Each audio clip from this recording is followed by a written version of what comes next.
தாய்லாந்தில் ஆன்லைன் மோசடி கும்பலிடம் சிக்கி தவிக்கும் மகனை மீட்டு தர கோரி தாய் கண்ணீர் மல்க போலீசில் புகார் அளித்துள்ளார். தாம்பரம் அடுத்த கோவிலாஞ்சேரி பகுதியை சேர்ந்தவர் சந்தோஷ். இவர் இன்ஸ்டாகிராமில் வெளியான விளம்பரத்தை நம்பி தாய்லாந்திற்கு ஐடி வேலைக்கு சென்றிருக்கிறார். ஆனால் அங்கு சென்றவரை துப்பாக்கி முனையில் அழைத்து சென்ற கும்பல் தாய்லாந்து எல்லையோரமுள்ள இடத்தில் அடைத்து வைத்து ஆன்லைன் மோசடியில் ஈடுபடுமாறு மிரட்டியதாக கூறப்படுகிறது. வீட்டு வேலை செய்துதான் காப்பாற்றுங்க, தயவு செஞ்சு எனக்கு காப்பாற்றி கொடுத்துருங்க. அவங்கள அதுதான் கேட்டுக்கிறேன், கெஞ்சி கேட்டுக்கிறேன்.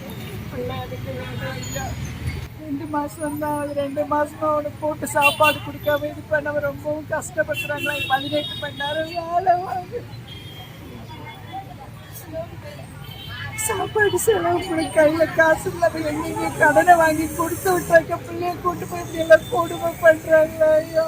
அவனை கொஞ்சம் காப்பாத்துங்க. அவனை மட்டும் இல்லாம அவன் கூட இருக்க பிள்ளைங்க சேர்த்து காப்பாற்றி கொடுங்க. எனக்கு ஆக்சிடென்ட் ஆகி நான் வேலைக்கு கூட போகல, வீட்டில் தான் இருக்கேன். வீட்டு வேலை செய்யுதான் என் பிள்ளைகளை காப்பாற்றுறேன். எனக்கு காப்பாற்றி கொடுங்க ஐயா. அவங்களுக்கு கெஞ்சி கேட்டுக்கிறேன் ஐயா. மோடி ஐயா, ஸ்டாலின் ஐயா, கெஞ்சி கேட்டுக்கிறேன் ஐயா. உங்க பையன் என்ன பேசுறாரா? ஆடியில என்ன சொல்றாரு? எப்படி கஷ்டத்தை சொல்றாரு? ரொம்ப டார்ச்சர் கொடுக்குறாங்க, இது பண்றாங்கன்ற மாதிரி. வெளியில தெரிஞ்சாங்க தூங்க கூட விடாம இது பண்றாங்க, ஷாக் கொடுக்குறாங்க. அந்த மாதிரி எல்லாம் டார்ச்சர் ரூம்ல வச்சு ஷாக் கொடுக்குறாங்க. அந்த மாதிரி எல்லாம் சொல்றாங்க. கன் பாயிண்ட்ல வச்சுதான் வேலை வாங்குறாங்க.